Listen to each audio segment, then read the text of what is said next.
bonjour, and welcome to the Amateur Detective Club. This club is exactly how it sounds. A bunch of amateurs talking about their favorite mysteries. So if you encounter a real mystery or a murder, contact the proper authorities. Do not come to us. We do not know what we are doing. But enjoy the program. Allons-y. Let us begin.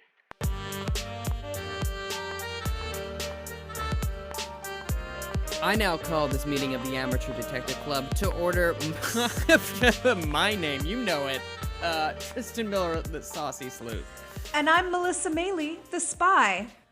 Now, normally, this is where we would put the Audible ad.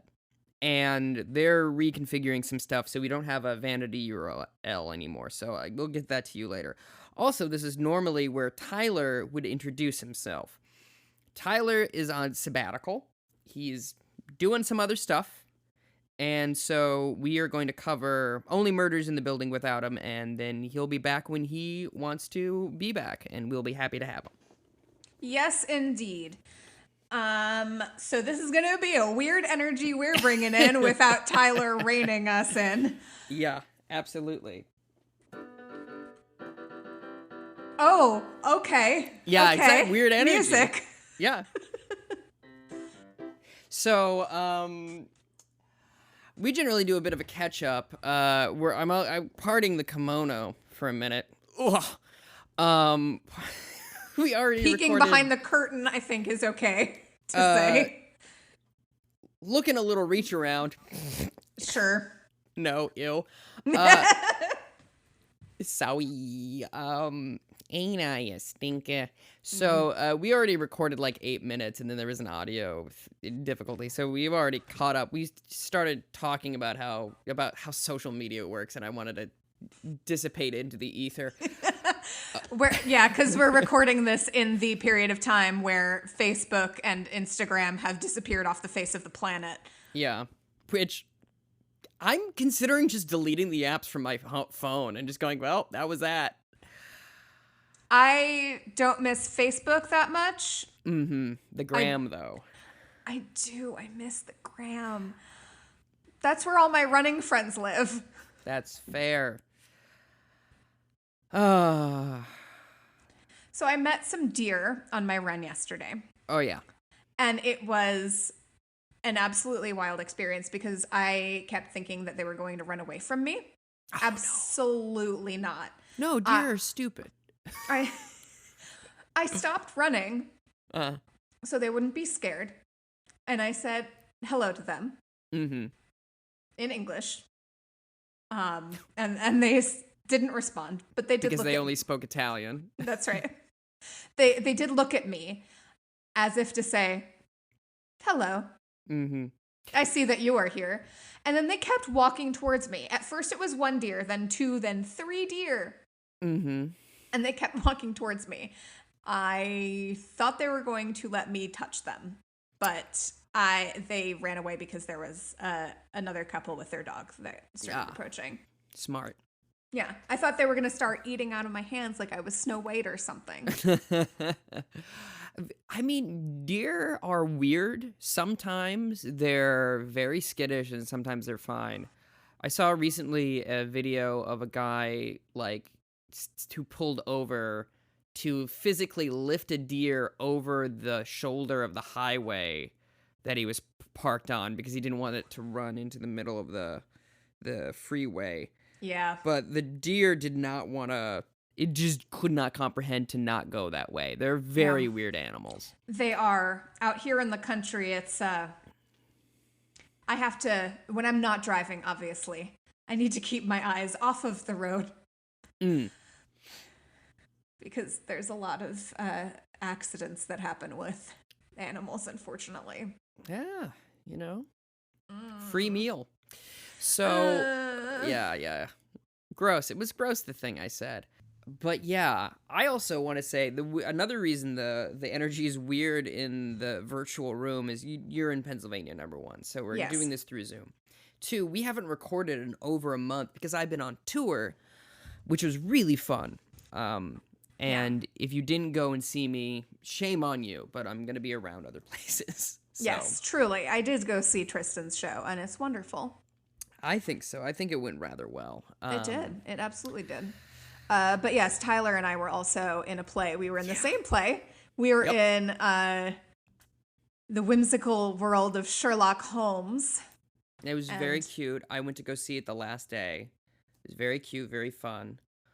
My review of it is no mystery. So 0.5 mustaches out of a possible 5, because there wasn't a mystery. But you and Tyler were very good, and I enjoyed seeing you perform, as I always do. But it wasn't a mystery, which kind of honestly surprised me. Yeah, it was more about character and Sherlock Holmes's character in particular. Yeah. But yeah, it was a blast to work on, and it was a really good cast. It was just such a special group of people. So my cast for my show, what dick. What a terrible person I had to work with. Oh, that Tristan Miller. Yeah. I will say, though, that the people that opened for me, Cassidy Kulmenek, man, I really butchered her last name, and Kendra Dawsey, both of them were really, really funny, and shout out to them, because look them up online, they're phenomenal. And I didn't get to see them because I was in New York. You weren't in Chicago and Hartford. Right. Yeah, in Astoria, Tristan just did it themselves. I did, because I had a limited amount of time. Yeah. But yeah, I have upcoming dates as well. I'm going to Baltimore and to Miami, and then also I'm performing it again sometime in New York at the Tiny Cupboard. I'm trying to find a date for that works for everybody. But yeah, so that's kind of where we've been, and some kind of changes. And I know if you listen to the show primarily for the Poirot, we are going to get back to it, but Melissa and I both agreed it felt strange doing it without Tyler. Yeah. So if we can do it with Tyler, we're going to. And we also did want to get to Only Murders in the Building because it's pretty hot right now. It's also very good. It is Turns good. out. Yeah. Turns out it's pretty good. Spoiler, we like it. I like it. I like it. Tristan can speak for themselves. Thank you. But Only Murders in the Building is a 2021 Hulu original TV series starring Steve Martin. Brand new. I know a couple people that worked on it. Which is another reason I'm going to say I have a chip on my shoulder, because this is the exact sort of thing I should have been in, and I wasn't, and I'm mad. I mean... it stars Marty Short, Steve Martin, and Selena Gomez, and they're all very good. And they really are. This is, I think, the first time I've seen Selena Gomez in anything. And she's really good. Too. Yeah, and she's great. I love her voice. Her speaking voice is so cute. She comes on screen at the beginning, and I'm like, do I want to be you? Or do I have a crush on you? That is also how I felt. I feel that way about everyone in the cast. I'm like, I want all of these outfits. Oh my gosh. Because it's set Selena in Gomez's New York. Wardrobe is perfect. Yeah. It's set in New York around Christmas time, I think. It's in the winter. And it's all, coats and hats and sweaters, and it's beautiful. But the best pilot episode, which is called True Crime, opens up with police running into an apartment building. And then Marty Short and Steve Martin run. I will never learn their names, character names. Oliver and Charles. Marty Short and Steve Martin are running down the steps, and Marty's going, oh my God, oh my God, oh my God. And then they're trying to find someone. They open the door, and Selena Gomez is there. Her shirt's bloodied, and there's a corpse, and she goes, that's not what it looks like. And then it cuts. Yep. To 2 months earlier. To 2 months earlier, and there's some voiceover work, and we're following Steve Martin, who's talking about New York and how everyone is, there's no people think that it's a crime-ridden town when you can't get away with anything because there's so many people. Right.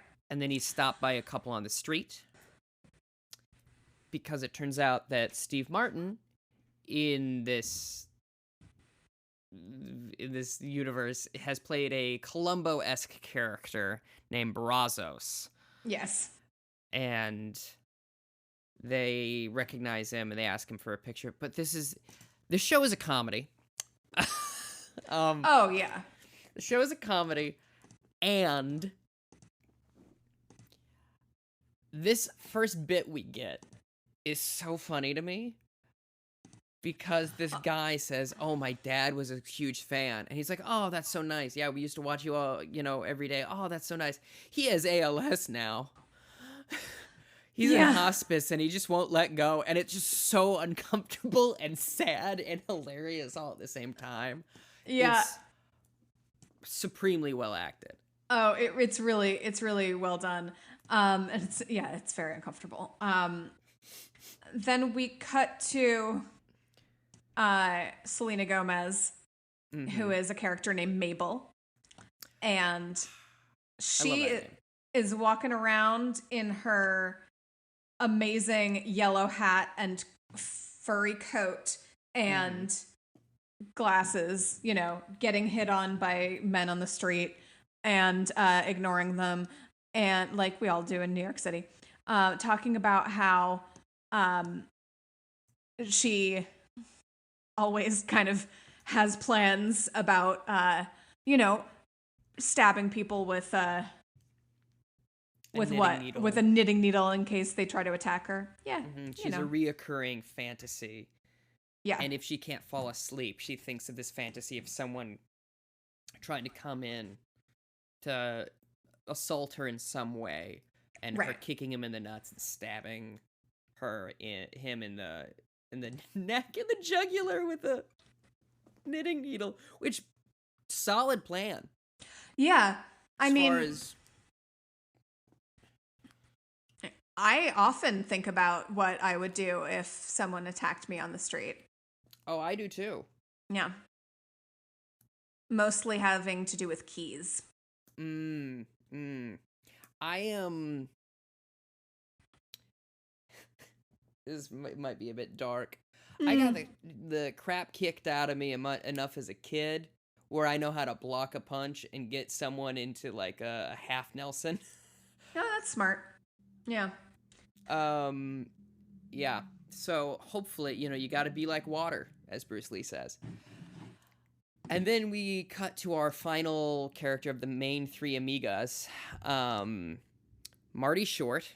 Yes. Steve Martin and Marty Short were in the movie Three Amigos. Marty Short is a very eccentric theater director. And he's talking about how he saw a dance piece on the interweb set to Claire de Lune, where a guy's trying to get up the stairs and he falls off, and then he keeps bouncing back and he keeps trying to go up the stairs, and he's like, "Isn't that all of us?" And he almost gets hit by a car. Yeah. So there's this beautiful juxtaposition between, this beautiful dance piece, and then him almost getting struck by the car, and that's kind of who he is as a person. Yeah. So we get this nice intro to our three leads. Yes. And then we get the intro to the building. Yes. The title character. The building. The titular building. Yes. The Arconia. We get an introduction to Ursula, who is the person that takes care of the packages, because Marty Short is picking up a bunch of packages. And then Steve walks past him, and they get into the elevator together, despite Steve trying to shut the elevator door. Yeah. They clearly know each other, and they clearly don't like each other. They sort of know each other. It seems like they know each other from the building, as opposed, like, they don't really know each other. Well, they also know what each other does, because Marty Short says, "Oh, are you shooting something today?" And he goes, "What? No." He's like, I thought you're wearing makeup. And he goes, "I'm not." And he goes, "Sure, neither am I." Yeah. So they clearly all know what each other does. They know of each other. Yes. Then Selena Gomez gets in the elevator, and Oliver, Martin Short, tries to talk to Mabel about her headphones, and her then Beats. Her Beats. Do you like your Beats? I had a yellow pair, but then I left them on the subway. Yeah. You know. And then a man enters. Yes. And he's on the telephone. And he said, "Where's my package? Well, how soon can you get it? Yeah. I need it. Yeah, Kono with a K." And then he gets miffed, and then he leaves to his apartment. Yes. And he is carrying a trash bag. Yeah. On the elevator. Right. And that's the entire episode, if you can believe it. No. Yeah, that's the cold open, right? Or is the cold open in between, or is the title sequence, which is gorgeous, between this or between the intro? It's between the intros and this moment. Okay, cool. But it's a really nice, like, the stylized, almost puppet theater. Yeah. Yeah. It's very nice. Anyway. But yes, so everyone gets out of the elevator, and we see each of our main characters go into their apartments, sit down. You get a pretty good idea for who is who. Oh, there's a beautiful moment with Steve Martin, where he has groceries, and he puts all of the things lined up. He has peppers, and there's 3 of each color, like yellow, orange, and red, and they're all lined up perfectly, and he's fastidious. And then you cut to Marty Short's, and there's a dog and a fireplace, and there's papers everywhere. Yeah. And then Selena's apartment is just barren, and it's just a bed. Oh, yeah. Right, and there's like wallpaper half ripped from the wall, kind of. Drop cloths on the ground. Yeah.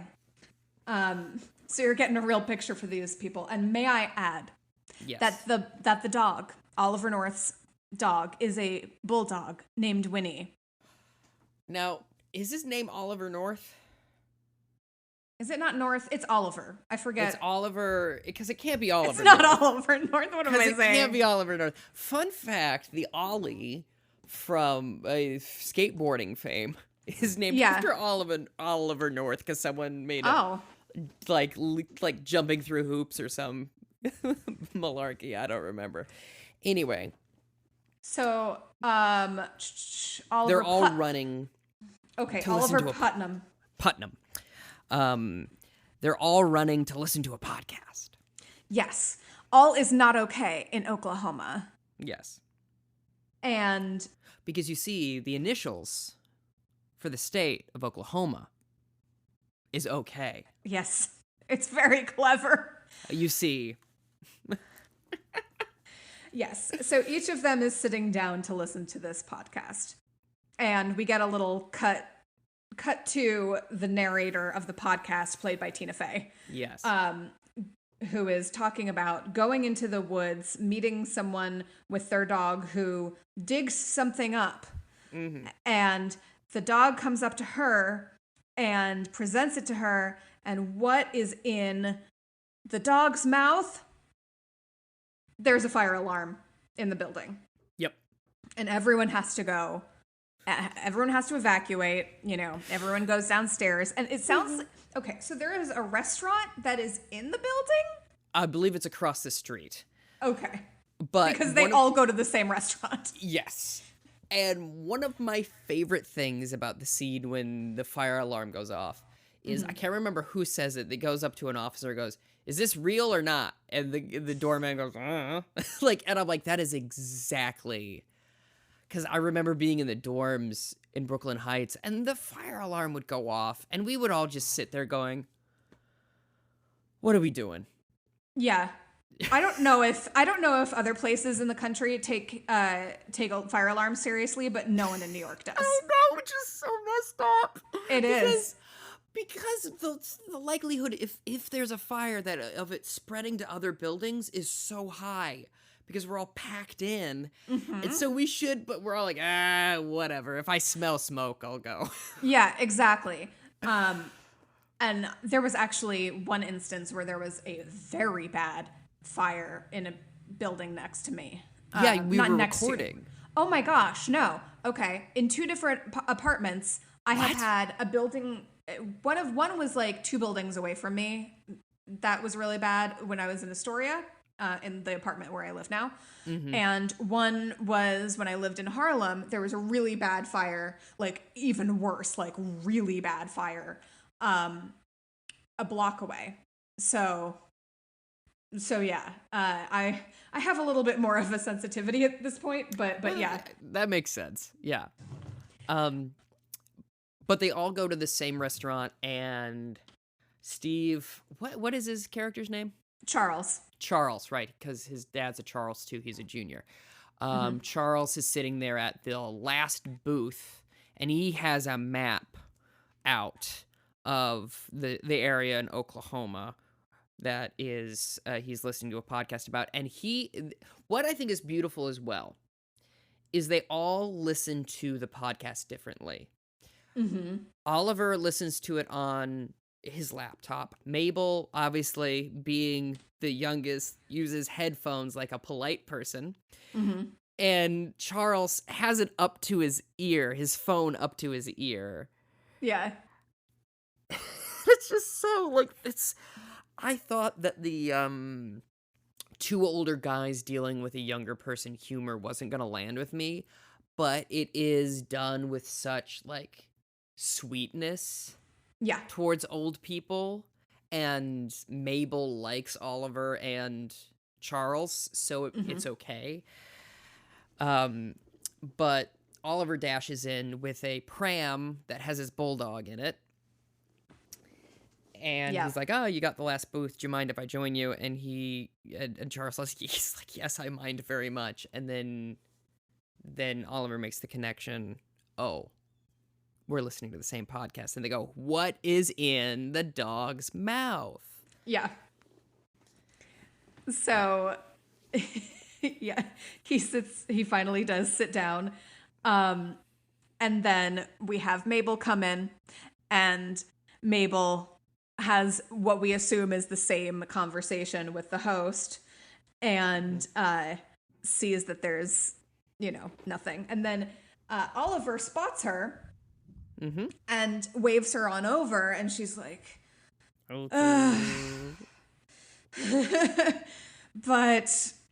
there's nothing, no tables are left. So she walks over very nicely, and, they introduce themselves officially. And then she sees that they're listening to the same podcast, and she says, "What's in Beau's mouth?" Yep. And they simultaneously say, "Her panties." Yep. It's very funny and very good. So then they sit down and have dinner and chat about this true crime podcast that they're all obsessed with. Yes. And they also Oliver tries to get to know Mabel, who shuts him down. Yeah. But Oliver is gregarious and introduces himself and is like, I'm a Broadway director, yada, yada, yada. And Mabel goes, "I've seen you somewhere before," to Charles, and Charles goes, "I'm Brazos." And she goes, "That sounds familiar. Congrats." So they find out that there has been a death. Yes. Because there are sirens and policemen outside of the building. Yes. And it was on the 9th floor. So an apparent suicide. Right. So they're like, okay, well, how can we find out what's going on? Yeah. And Charles says he can get us to the freight elevator. And Mabel's like, okay, but we should take it to 8 because there will be cops posted on 9. Mm-hmm. Very smart. Very savvy. Yeah, absolutely genius. So they do. They all go up, and they take a look, and this seems like, I can't imagine really how they do sneak this peek, but they do see the body. Mm-hmm. And it is an apparent suicide, and if you are upset by that, you should know that now. Yeah. Yeah, if those of you who are listening. Yes. So they get a glimpse of the person who has seemingly shot himself in the head. And it is Tim Kono, the man that they rode. Kono! I've been sitting on that one. Great. Tyler's not here. Someone's got to do the bad puns and be grumpy. So we have to take turns. So next episode... It's all me. Yeah. Yes, they see Tim Kono is the deceased, and a policewoman comes up to them and is like, "Okay, what podcast are you all listening to?" Mm-hmm.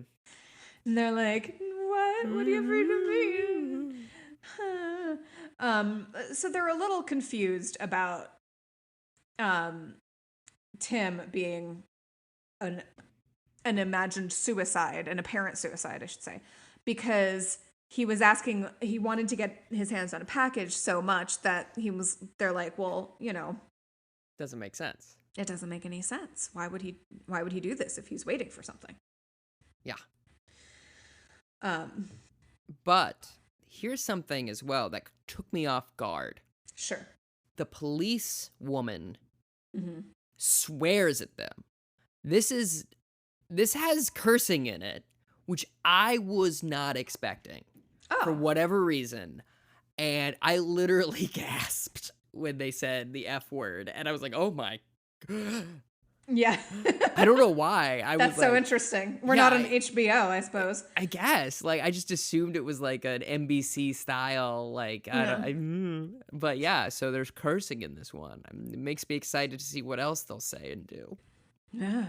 It could be anything. Ooh. But I don't think we'll get full up close nudity like we do on HBO though. Somehow.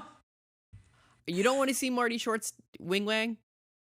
No, I really don't want to see anyone's, to be honest. I mean, I understand. So Steve Martin, Charles Hayden February something or other. The 3rd. He has 3 names. He has 3 names. Yes. Charles is the first one. Charles Bronson Joseph Gordon-Levitt. That's the one. So he makes this beautiful omelet. It looks perfect with his peppers. And then he throws it away. Yep.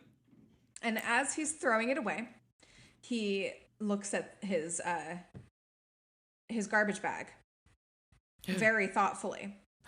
And then he comes down in the elevator where Mabel is standing right in front of the door, having had the same thought. Why was Tim carrying this garbage bag? Which they say in unison. Yeah. And then they meet. It's very funny because they meet Oliver and they're like, "Oh, did you have the same thought?" And they said the garbage bag. And he's like, "Oh, okay, different thought." Yep. But the thought is, why would he be carrying the garbage bag in the elevator? Because there's a trash chute on every floor.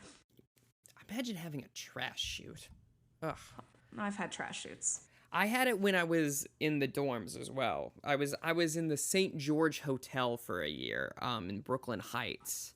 Oh. It was real nice. It was nice because also my parents were paying for me to have food. So it was a nice time for old Tristan. Yeah. So they're looking through the trash down in the trash room. Looking through the trash can. And Oliver is trying to get Charles to record some lines for a podcast because Oliver has found a money-making opportunity in this situation. Because he is a huckster. Well, he's also, as we will find out later, desperate. For money. And also, he also keeps directing Charles because he, for whatever reason, thinks Charles is a bad actor. Yeah. Very funny. Yeah. At one point in the restaurant, he thinks he's Scott Bakula, which is funny to me. I took that as a dig from... I don't think he thinks he's Scott Bakula. I think he's trying to insult Charles. But I love Scott Bakula. By not knowing who he is. Okay. Yeah. Imagine someone comes up to you and goes, "Oh, you're from that thing." And you go, "Yes, I am." And you go, "You're this person." Wouldn't that hurt your feelings if they thought you were somebody else? I guess, but there's worse people you could be than Scott Bakula. I'm just saying. That's fair. I have no context for Scott Bakula other than his name sounding like Dracula. Scott Bakula of... Scott Bakula Future? Sort of. Quantum Leap. So here's the thing. I've seen one clip from Quantum Leap, and it's unfortunate. It's where he finds out that he's in the body of a mentally disabled person. That is the only clip I've seen. And then Scott Bakula is also in a Star Trek that no one recommends, so I've never seen it. Rich loves it. Rich loves Enterprise. Interesting. That tracks about every part of Rich's personality, to be honest. Yeah. Scott, he's also in a NCIS, Scott Bakula? Yeah, he's in one of those. Quantum Leap is not perfect by any stretch of the imagination. There's a lot of problems with it in an of its time kind of way. Yeah. But it's also... For example, the clip I mentioned. I'm sure, yeah. However, I grew up watching it. I still find it highly enjoyable in a lot of ways. And I also watched it with my mom. But yeah, there's still value to it, but there are certainly things that do not come off well. Yeah, there's only so much you can do about culture changing. Yeah. And ideally, would they have realized that this was a huge problem before they as they were making the show? Yes, but that is not the case. Yep. So, here we are. So, we're in the garbage room, and we're sorting through garbage. Mm-hmm. And Oliver wants to start a podcast, and the other two have kind of begrudgingly agreed. And Mabel finds... Mabel is not engaging with the other two. She finds a bag full of notes, like suicide notes, which Kono did leave. Yeah. One. And there's also something else. Mail, just a bunch of mail. His mail. Okay. And so they're like, I guess that's that then, I guess. Yeah. No podcast. Back to Oklahoma, they say. So yeah. Where the wind comes sweeping down the plains. Right. So then we start making another omelet. Yes. And Charles has an audition today. And it's for a guy who looks like Brazos, who doesn't have any lines. Yes. And he is a little offended, a lot offended, that they want him to audition for this part, which, I mean, honestly, if you are famous for playing someone and they are trying to cast someone as you and they don't know if they want you or not, like, that would be rough. Can I tell you? Happens a lot. So Charles sees a woman named Bunny in the hallway. She's leaving her apartment. And then he gets in the elevator and after a brief interaction with her, and Bunny's not very pleasant. But then Mabel sees him coming off the elevator and he says, "I swear I'm not always in here." Mm-hmm. It's fun. And Mabel says to him, "Okay, so here's the thing. I was thinking about this, and a week ago I heard Tim talking to Bunny about a package that he was supposed to get that she got by mistake." Yes. And it was an important package and he couldn't get this package. And so Mabel is wondering, is this still in Bunny's apartment and what is in this package? Yes. So she knows how to get into her apartment, into Bunny's apartment. Right. So she originally, she overhears Bunny talking about it because she lives next door to Bunny. Oh, yes. Through the ventilation shaft, she overhears this. And so she brings Charles into her apartment, which is under construction. Yes. And at some point during the dinner, both he and Oliver were like, how are you able to afford to live at the Arconia? We got in when it was cheap in the 70s. Why are you here, basically? This answers that question. Also, Mabel suggests that we crawl through the ventilation shaft. And Charles says, no, I'm Brazos. And she goes, what does that mean? And then basically, as a wrap gift, Charles received a set of Jimmy keys. Oh, yeah. In order to break in. So they go to Bunny's apartment and Jimmy the lock. During this time, we also spend some time with Oliver. And we realize his bills are past due by several months. He can no longer, he is living past his means, as they say. So he wraps up some presents, and he goes and visits his son in New Jersey. Yeah. And uncomfortably asks for money. Yeah. And I'll say this. I don't think of Martin Short as a particularly good actor. When I think of him as a funny actor first, right? Okay. He's a really good actor. He's very good in this scene. He almost sheds a tear. It's really good stuff. Yeah, it's hard to watch too because it just makes me uncomfortable. Oh, yeah, it's a deeply uncomfortable scene. Right, in an appropriate way, Yeah. Subject matter is difficult, and it's difficult to ask anyone for money. So specifically when it's not like, hey, can I have $100? I forgot to blah blah blah. He's asking for like several thousand. Yeah, and his son has clearly done this for him before, and is like, I can't do this again. It's so uncomfortable. Ooh, it hurts so much because his son clearly loves him, and and they also mention that Oliver's wife has the kids that weekend.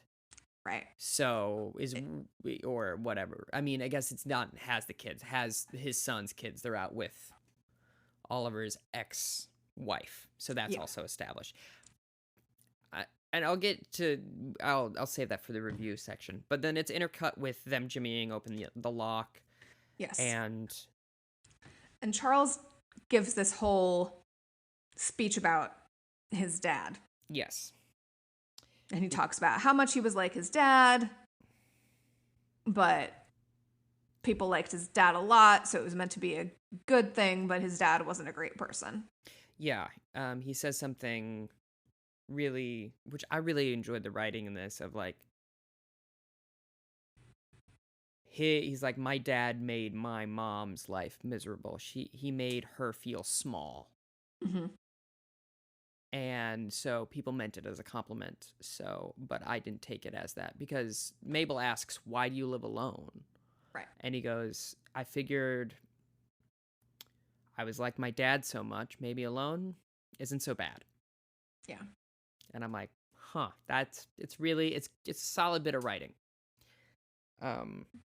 Also, Mabel in this scene is wearing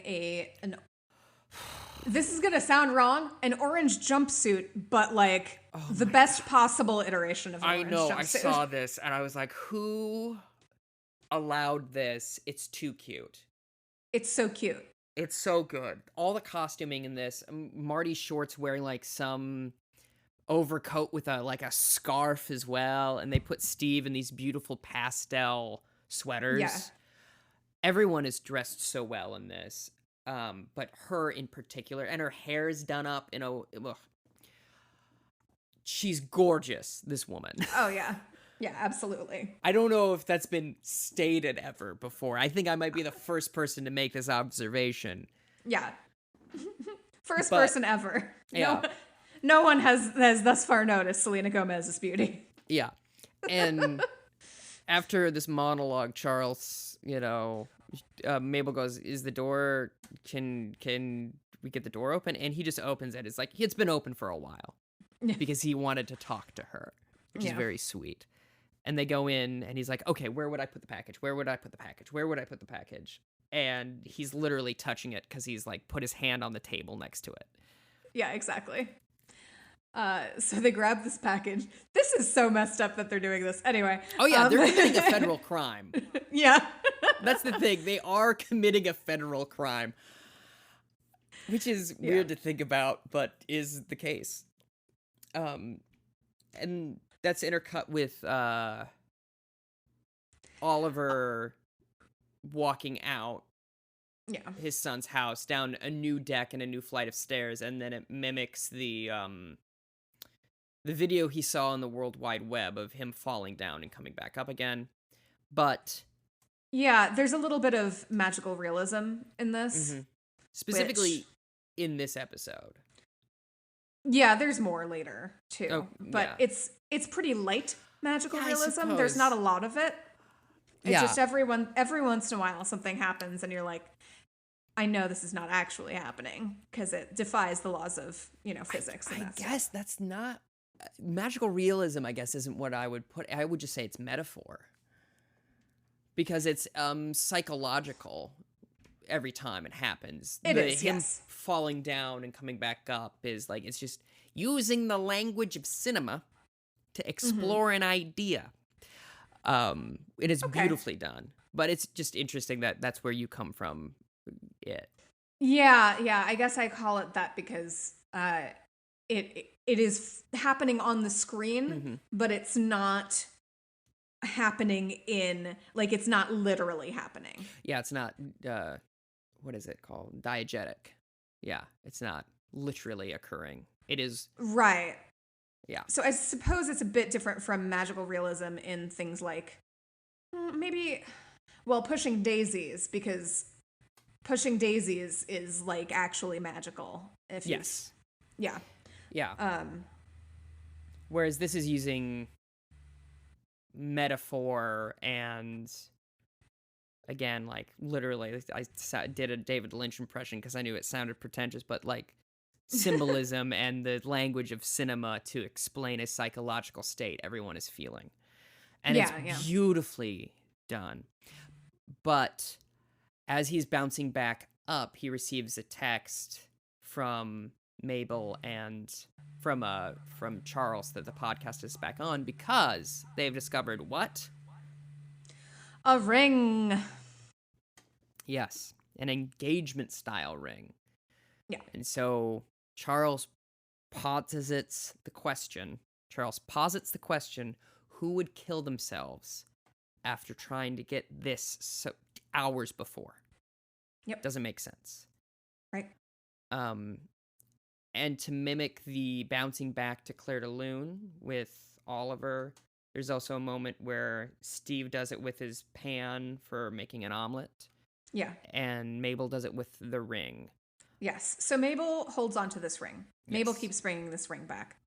And there's actually kind of a running bit that runs through the next episode that we'll talk about later, where they're like, well, let me hang on to the ring. And Mabel's like, it's in my apartment. I'll give it to you later. Yep. And it's very like, okay, but why? Yep. Why do you want to keep hanging on to it? So that's interesting. Notable, if you will. But yes. But it ends with Mabel doing research on her laptop.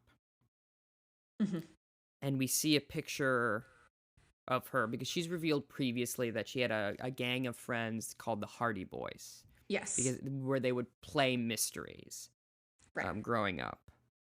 And it's a picture of those people, and one of them is Tim Kono. Yep. And then it goes to the credits. It does. Briefly before that, there's one other thing I think that we should note. Just one more thing. Just one more thing. Charles runs into a neighbor and he says, I've smelled the omelet that you've been cooking. And he's like, I'm so sorry. I'll put the vent on next time. And he's like, no, actually, I like it. It reminds me of Lucy. Have you talked to her? And Charles kind of grunts a little bit. Not really an answer. It's like, oh, next time say hello for me. So we wonder who Lucy is. And then that's the end of the episode. Yes. So, what did you think of this episode, Melissa? Ooh, how are we rating? Are we going out of 5 or 10? I mean, I guess it's a 5 because it's a TV series. Series, right. Oh, goodness. It's hard to rate in terms of mystery because Yes. we don't complete the mystery. This isn't like a Poirot or a Murder, She Wrote where we find out exactly what happened at the end. It's not serial. Right. So, with that in mind. So with that in mind, though, it is really a beautiful episode of television. Extremely engaging. Made me want to watch the next episode immediately, which I did. And I mean, gosh, it's so good. The attention to detail is really excellent, and it's very clever. It's well written. It's well acted. Design is beautiful. I don't know. It's hard not to give it a 5, but it's a setup episode, so I guess it's like a 4.5 because it's a setup episode. I don't know. That's what I'm feeling right now. Okay.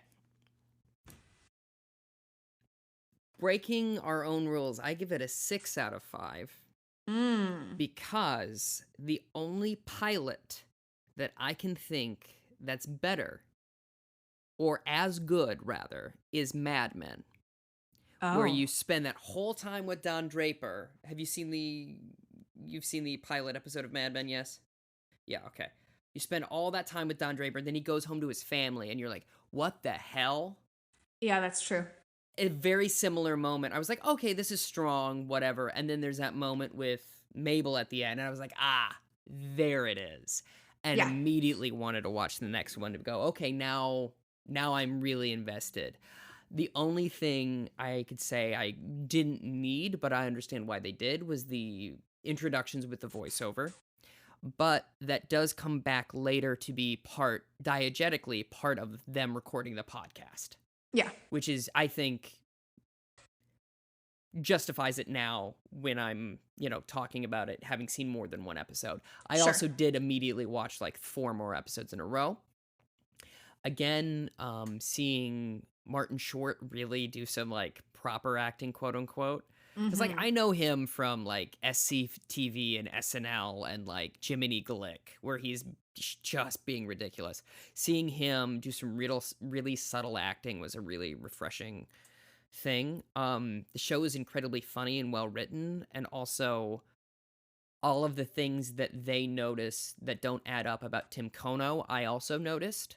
Yeah. So it's not as though it's nice to have characters that are like observant, but not like Sherlock, where it's like, oh, I could never have noticed this. Right. Selena Gomez is really good. She's just a wonderful presence on screen, as is Steve. They give every character is equally balanced with a backstory that makes you empathetic towards them, and you understand where every single one of them is coming from by the end of the episode. It is a very, very well-written pilot episode. It's great. It's great. I was skeptical for some reason, even though despite like knowing I would like it, but I was skeptical for some reason. Once I heard there was a podcast element, I even told you this, I was like, oh, okay, that's kind of corny, but it works really well. And it does. And it does make me sad that I'm not in the show, but I also do know that it was shot over this past year.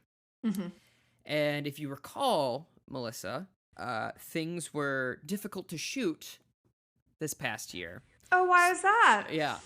They had a couple starts and stops, and there's a couple shots that I can tell are pickups in other episodes. Okay. But, oh no, it's actually in this episode. I believe when he's jimmying the lock and Selena is behind him, she's green screened in. Oh, okay. Because they were like, well, we can't. We got to get Steve, but. Yeah, because maybe this is speaking out of turn, but I know they had to start and stop and really work with some things. Sure. But it's also why I think it has a very small cast, which I think is really to its benefit as well. It is. It's nice. And from what I understand, they're going to do more. Like, there's going to be a second season? It's been renewed for a second season, which is great. So maybe we will have a chance to be in it. I will push very hard for that. Oh my goodness. It's so lovely. It's also, here's another thing. When new technology comes up in media, it feels very awkward to me. Yes. Like, any song that talks about, I don't know, texting. Yeah. I'm like, ugh, gross. But so yeah, I understand where your immediate repulsion with the podcast element would come from. I think, but yeah, for me that's it. Like, it's like, how are we going to shoehorn this new technology in it? Because that feels like really awkward to me. It's like how I still don't understand how people have made any movies and stuff about 9/11 also. And I realize that happened 20 years ago, but it's also something that I'm like, I don't know. This is a deep dive into Melissa's psyche.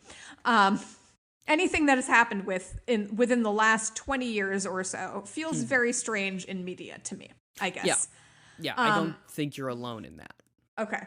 So, yes, I think that they handle it in such a way that feels very natural. I do too. I think they also like send texts, and the way they handle that is very good, because that's always tricky to do. Yeah. I think they handle all of it, and also the motivation of all three of them liking this podcast and then wanting to be like it makes sense. And it's an easy, simple sell, which I love very much. The whole thing is so strong, and yeah, I can't recommend it enough. Yeah, it's great. We didn't do an ad break. It's go on our Patreon and give us money. Yeah, please. Patreon.com/ADCpod. Go to Scavengers Network. Look at all their podcasts and whatnot. We're at... And apparently you can only follow us on Twitter, which is at ADCpod. Which is the one I run. I have control over the brand. There you go. If we ever get Facebook and Instagram back, that's how you can find us there too, at ADCpod. It's all the same place. Yep. It's all the same. The brand is strong, as they say. And with that, I now call this meeting of the Amateur Detective Club to a close. Gavel sound. Murder. Ooh.